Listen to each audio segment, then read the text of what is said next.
بسم اللہ الرحمن الرحیم الحمد للہ الذی خلق الانسان علمہ البیان والصلاة والسلام علی رسولہ الذی اوتی جامع الکلام وعلی آلہ واصحابہ الکرام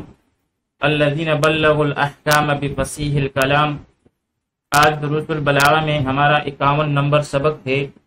جس میں ہم کلام کو مقتضائے ظاہر کے خلاف لانے کی اگلی نوع کے بارے میں پڑھیں گے، جس کا نام ہے اسلوب الحکیم۔ آئیے عبارت کی طرف بڑھتے ہیں۔ وَمِنْهَا اسلوب الحکیم،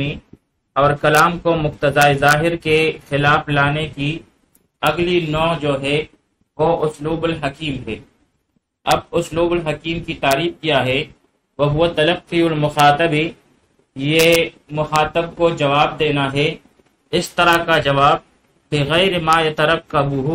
کہ جس کا وہ توقع نہیں رکھتا، جس کا وہ انتظار نہ کرتا ہو۔ اب السائل ای تلقی السائل، یعنی جواب دینا ہے پوچھنے والے کو بغیر ما یطلبہ، غیر اس سے جو اس نے پوچھا ہے، یعنی سائل کو ایسا جواب دینا ہے جو اس نے پوچھا ہی نہیں ہے۔ اور ایسا کیوں کر ہے؟ تنبیہن، تنبیہ کے لیے، آگاہی کے لیے، کہ بھائی علی انہ الاولی بالقصد، کہ قصد کا اور ارادے کا زیادہ مناسب یہی ہے۔ یعنی یہاں پر اگلی قسم جو ہے اسلوب الحکیم ہے، جس میں کلام کو مقتضائے ظاہر کے خلاف جو ہے لایا جاتا ہے۔ حکیمانہ اسلوب جو ہے اس کی دو نوع ہے۔ اول جو ہے تلقی المخاطب بغیر ما یترقبہ، یعنی مخاطب سے ایسی بات کہنا جس کی اسے امید نہ ہو، اس بات پر متنبہ کرنے کے لیے کہ ہماری جانب سے کہی جانے والی بات ہی اس بات کی زیادہ مستحق ہے کہ اسے آپ مراد لیتے۔ اسی طرح دوسری نوع جو ہے تلقی السائل بغیر ما یطلبہ، یعنی اپنے سائل کو اس کے مطلوبہ سوال کا جواب نہ دینا، اور اس کے علاوہ کسی دوسرے کا سوال کا جواب دینا جس کا وہ انتظار نہیں کر رہا ہے، اور وہ اس بات پر متنبہ کرنے کے لیے کہ ہماری جانب سے دیا جانے والا جواب آپ کے حال کے زیادہ مناسب ہے اور آپ کو اسی سے متعلق سوال کرنا چاہیے۔ پھر آگے ان دونوں انواع کا طریقہ بیان کیا گیا ہے۔ چنانچہ فرماتے ہیں کہ تلقی المخاطب بغیر ما یترقبہ کا طریقہ یہ ہے کہ کلام کو قائل کی مراد کے خلاف معنی پر محمول کیا جائے، کلام کو قائل کی مراد کے خلاف معنی پر محمول کیا جائے۔ چنانچہ کہتے ہیں فالاول، اول جو ہے یعنی تلقی المخاطب بغیر ما یترقبہ، یہ جو ہے یکون بحمل الکلامی، یہ ہوتا ہے کلام کو حمل کرنے سے علی خلاف مراد قائلہ، اس کے قائل کے مراد کے خلاف۔ یعنی پہلی قسم جو ہے وہ کلام کو قائل کی مراد کے خلاف محمول کرنے سے حاصل ہوتی ہے۔ لقول کبعثر للحجاج، جیسے کبعثر کا قول حجاج کے لیے جب اس نے دھمکی دی، قد توغدہ بقولہ لأحملنک علی الادہم، لأحملنک علی الادہم، کہ جب اس نے کبعثر کو یہ دھمکی دی تھی کہ لأحملنک علی الادہم، کہ میں تجھے ضرور بالضرور سولی پر چڑھا دوں گا۔ اب ادہم جو ہے یہاں پر حجاج کی مراد جو ہے ادہم سے وہ سولی ہے، جبکہ کبعثر نے اسے حجاج کی مراد کے خلاف جو ہے اس کے کلام کو اس کے خلاف پر محمول کیا اور کہا مثل الامیر یحمل علی الادہم والاشہب،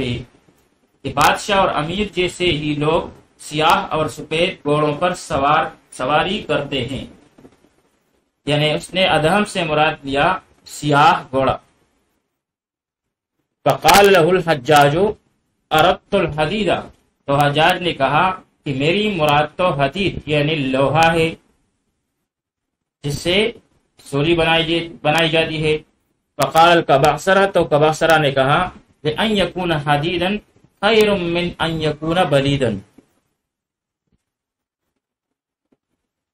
لأن یکون خدیرا کہ خدید یعنی تیز فہم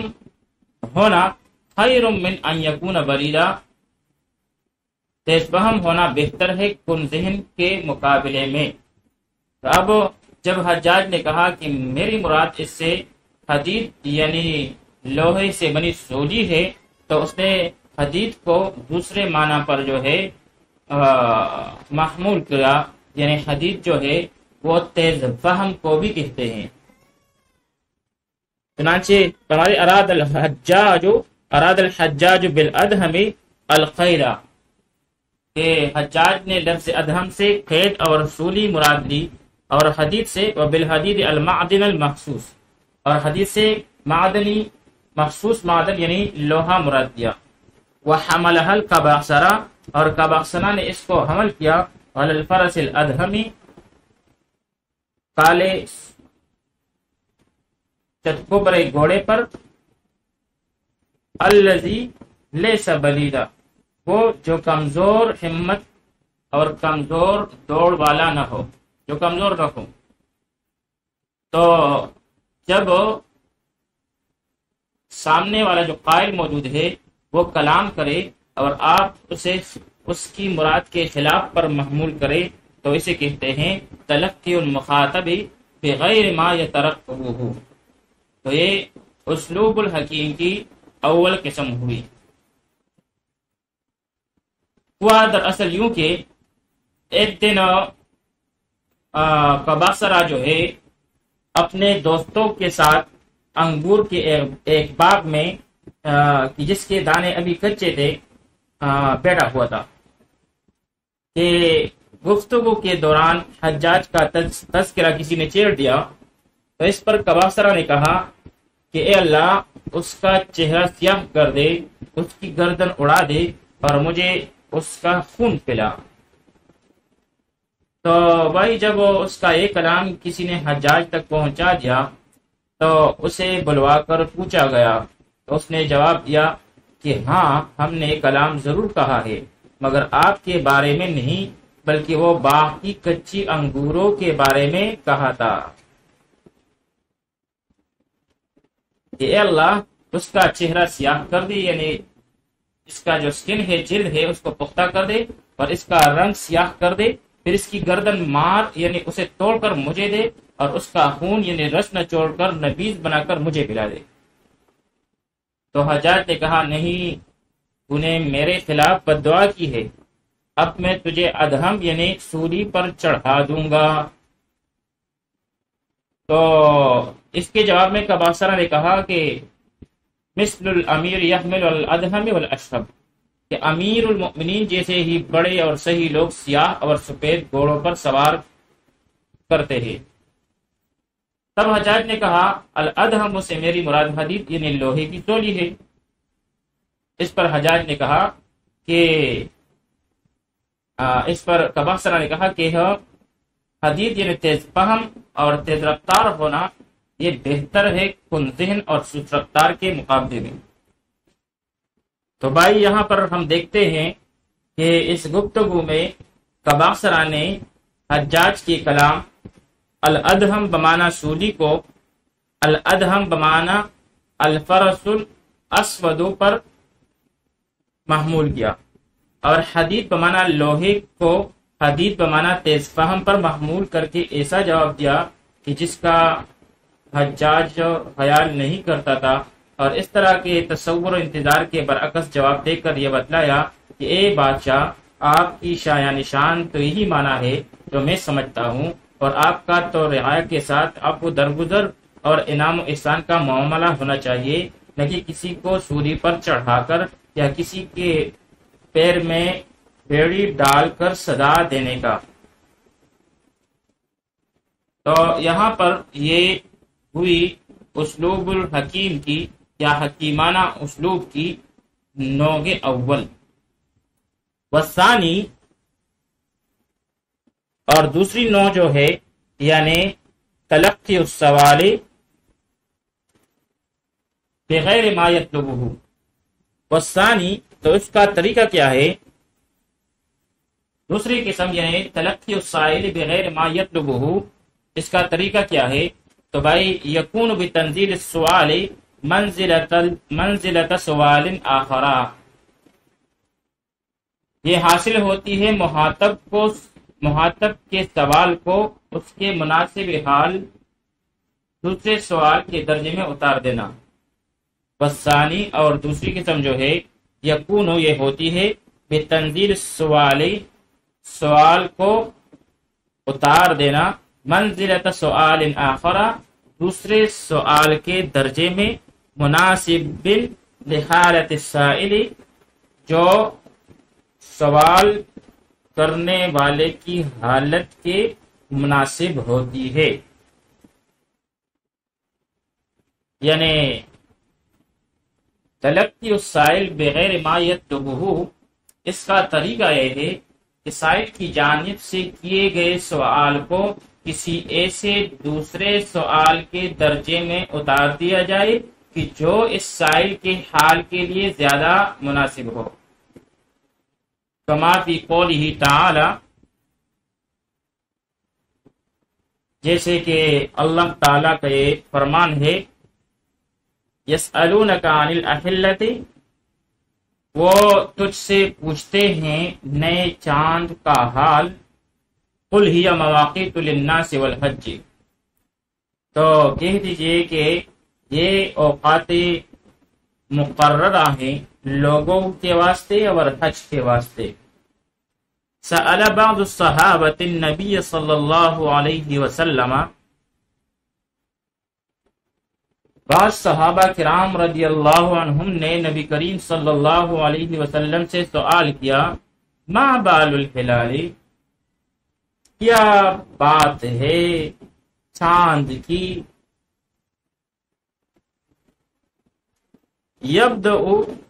یبدو دقیقا ثم یتزاید حتی یسیر بدرا، کہ پہلے بہت باریک نکلتا ہے، ثم یتزاید، پھر بڑھتا جاتا ہے، حتی یسیر بدرا، یہاں تک کہ 14ویں رات کو مکمل ہو جاتا ہے، ثم یتناقص، پھر اسی طرح گھٹتا جاتا ہے، حتی یعود کما بدأ، یہاں تک کہ وہ پہلے کی طرح باریک ہو جاتا ہے۔ فجاء الجواب عن الحکمت المترتبۃ علی ذلک، بس جواب اس حکمت کے بارے میں آیا جو کہ مرتب تھا اس اختلاف پر، چاند کے گھٹنے اور بڑھنے پر، لأنها اہم للسائل، کیونکہ یہی زیادہ اہم ہے سائل کے لیے، فنزلہ، پس اتار دیا گیا، سؤالہم، ان کے سوال کو، عن سبب الاختلاف، جو اختلاف کی سبب کے بارے میں تھا، یعنی چاند کے گھٹنے اور بڑھنے کی سبب کے بارے میں جو سوال تھا اس کو اتار دیا گیا، منزلت السؤال، ایک ایسے سوال کے درجے میں، عن حکمتی ہی، جو کہ اس گھٹنے اور بڑھنے کی حکمت سے متعلق تھا، یعنی ان کے سوال کو جو گھٹنے اور بڑھنے، چاند کے گھٹنے اور بڑھنے کی سبب سے متعلق تھا، اس کو ایک ایسے سوال کے درجے میں اتار دیا گیا جو چاند کے گھٹنے اور بڑھنے میں حکمت سے متعلق ہو۔ تو بھائی یہ دوسری قسم جو ہے اسلوب حکیم کی، اس میں سائل کے جانب سے جو سوال کیا جاتا ہے اس کو دوسرے سوال کے درجے میں اتار دیا جاتا ہے اور پھر اس کا جواب دیا جاتا ہے، گویا کہ سائل کے مناسب حال یہ تھا کہ وہ اس طرح کا سوال پوچھتا، اس میں حکمت کیا ہے؟ یعنی دراصل صحابہ کرام رضی اللہ عنہم کا جو سوال تھا وہ چاند کے گھٹتے بڑھتے رہنے کی فلسفہ اور سائنس سے متعلق تھا، جبکہ اس کا جواب دینے کے بجائے گویا کہ دوسرے سوال کا جواب دیا گیا، اور دوسرا سوال یہ ہے کہ چاند کے گڑتے بڑھتے رہنے میں حکمت کیا ہے؟ تو فرمایا کہ ان سے کہہ دو کہ لوگوں کے معاملات اور عبادات بالخصوص حج، ان کے ایام جو ہے اس سے معلوم ہوتے ہیں۔ اب دیکھیے یہاں پر اللہ تعالیٰ نے صحابہ کرام کی اصل سوال جو کہ فلسفہ اور سائنس سے متعلق تھا، چاند کے گڑتے بڑھتے رہنے کی فلسفہ اور سائنس سے متعلق جو سوال پوچھا گیا اس کا جواب نہیں دیا گیا، بلکہ دوسرے سوال کا جواب دیا گیا، اور دوسرا سوال یہ ہے کہ چاند کی کمی اور زیادتی پر مرتب ہونے والا فائدہ اور حکمت کیا ہے۔ تو گویا کہ دوسرے سوال کا جواب دے کر اللہ تعالیٰ نے اس بات پر متنبہ فرمایا کہ آپ کو یہ دوسرا سوال کرنا چاہیے تھا جس کا تعلق آپ کے دین سے ہے، آپ کے عبادات سے ہے اور آپ کے معاملات سے ہے۔ یوں ہی دور ازکار سوالات جس کا آپ کے دین اور عبادت کے ساتھ براہ راست کوئی تعلق نہیں ہے وہ نہیں کرنا چاہیے۔ وصلی اللہ تعالی علی خیر خلقہ محمد وآلہ واصحابہ اجمعین۔